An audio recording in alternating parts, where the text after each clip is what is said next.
भारतवासियों के लिए एक बेहद गर्व और खुशी की खबर सामने आई है। देश ने एक नया कीर्तिमान स्थापित करते हुए आधिकारिक तौर पर जापान को पीछे छोड़कर दुनिया की चौथी सबसे बड़ी अर्थव्यवस्था बनने का गौरव हासिल कर लिया है। अंतर्राष्ट्रीय मुद्रा कोष यानी IMF के ताजा आंकड़ों के अनुसार भारत की अर्थव्यवस्था ने 2015 में 2.1 ट्रिलियन डॉलर से छलांग लगाकर 2025 में 4.3 ट्रिलियन डॉलर तक का बड़ा मुकाम हासिल किया है, यानी अपनी ताकत को लगभग दुगना कर लिया है। नीति आयोग के CEO BVR सुब्रमण्यम ने भी इस ऐतिहासिक सफलता की पुष्टि की है। उन्होंने बताया कि अब भारत अमेरिका, चीन और जर्मनी के बाद चौथे नंबर पर है और जापान को पीछे छोड़ चुका है। We are the fourth largest economy as I speak. We are a $4 trillion economy as I speak. And this is not my data, this is IMF data. India today is larger than Japan. So it's only the United States, China and Germany which are larger. And if we stick to, what is being planned, what is being thought through, it's a matter of another 2.5 to 3 years, we would become the third largest economy. उन्होंने ये भी कहा कि अगर हम अपनी योजनाओं और आर्थिक रणनीतियों पर ऐसे ही मेहनत करते रहे तो अगले 2.5 से 3 साल में हम दुनिया की तीसरी सबसे बड़ी अर्थव्यवस्था बन सकते हैं। लेकिन आपको बता दें कि आजादी के बाद भारत को 1 ट्रिलियन डॉलर की अर्थव्यवस्था बनने में लगभग 60 साल लगे, जिस समय देश की सत्ता पर कांग्रेस का राज था। इस दौरान पंडित जवाहरलाल नेहरू का कार्यकाल 17 साल, इंदिरा गांधी का 16 साल और राजीव गांधी का कार्यकाल 5 साल रहा। भारत को यह आंकड़ा छूने के लिए वर्ष 2007 तक का इंतजार करना पड़ा। इसके बाद 1 ट्रिलियन डॉलर से 2 ट्रिलियन डॉलर की अर्थव्यवस्था बनने में भारत को लगभग 7 साल लगे। फिर मोदी सरकार के कार्यकाल में भारत की अर्थव्यवस्था 11 साल में 4 ट्रिलियन डॉलर तक पहुंच गई। 2014 में 26 मई मुझे पहली बार देश के प्रधानमंत्री के रूप में शपथ लेने का अवसर मिला और तब भारत की इकोनॉमी दुनिया में 11 नंबर पर थे। हमने कोरोना से लड़ाई लड़ी, हमने पड़ोसियों से भी मुसीबतें झेली, हमने प्राकृतिक आपदा भी झेली।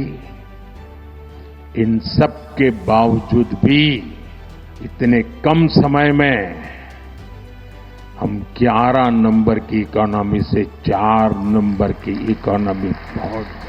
प्रधानमंत्री श्री नरेंद्र मोदी जी के दूरदर्शी नेतृत्व और मजबूत आर्थिक नीतियों ने इस सफलता में बड़ा योगदान दिया है। इससे न केवल रोजगार के नए मौके बने हैं, बल्कि भारत की ताकत भी दुनिया में बढ़ी है। अब आपके मन में कई सवाल आ रहे होंगे, भारत चौथी सबसे बड़ी अर्थव्यवस्था कैसे बना? चौथी अर्थव्यवस्था बनने का भारत को क्या फायदा होगा और आम लोगों पर इसका क्या असर होगा? चलिए इन सवालों के जवाब जानते हैं। पहला सवाल, भारत चौथी सबसे बड़ी अर्थव्यवस्था कैसे बना और भारत ने जापान को पीछे कैसे छोड़ा? IMF के अनुसार भारत की GDP अब लगभग 4.187 ट्रिलियन डॉलर है, जो जापान की GDP 4.186 ट्रिलियन डॉलर से थोड़ा ज्यादा है। ये सफलता मजबूत घरेलू मांग, बढ़ती आबादी और सरकारी नीतिगत सुधारों की वजह से मिली है। भारत की अर्थव्यवस्था 6 से 7% की तेजी से बढ़ रही है, जबकि जापान की ग्रोथ कमजोर पड़ रही है। दूसरा सवाल, भारत के चौथी अर्थव्यवस्था बनने का ग्लोबल स्तर पर क्या असर होगा? भारत का प्रभाव G20, IMF जैसे अंतर्राष्ट्रीय मंचों पर बढ़ेगा। विदेश निवेश यानी FDI भी भारत में बढ़ेगा, क्योंकि बड़ी विदेशी कंपनियां भारत को एक बड़ा और आकर्षक बाजार मानने लगी हैं। भारत और जापान की दोस्ती और रणनीतिक साझेदारी इंडो पैसिफिक रीजन में स्थिरता लाएगी और यदि हम 2028 तक जर्मनी को भी पीछे छोड़ दें तो भारत की ग्लोबल आर्थिक लीडरशिप और मजबूत हो जाएगी। तीसरा सवाल, जापान की अर्थव्यवस्था क्यों धीमी पड़ गई? जापान की ग्रोथ दर लगभग 0.3% है, जबकि भारत की ग्रोथ दर 6.5% है। उनकी आबादी बूढ़ी हो रही है और जनसंख्या बढ़ना बंद हो गई है, जिससे कामगारों की कमी हो गई है। अमेरिका और अन्य देशों की ट्रेड पॉलिसी ने उनके निर्यात को प्रभावित किया है और जापान कई दशकों से आर्थिक स्थिरता पाने में संघर्ष कर रहा है। चौथा सवाल, क्या भारत जल्द तीसरी सबसे बड़ी अर्थव्यवस्था बन सकता है? जी हाँ, IMF के अनुमान के अनुसार अगर हम इसी गति से बढ़ते रहे तो 2028 तक भारत जर्मनी को पीछे छोड़कर तीसरे नंबर पर आ सकता है। हमारी GDP 2027 तक 5 ट्रिलियन डॉलर और 2028 तक 5.58 ट्रिलियन डॉलर तक पहुंच सकती है। पांचवा सवाल,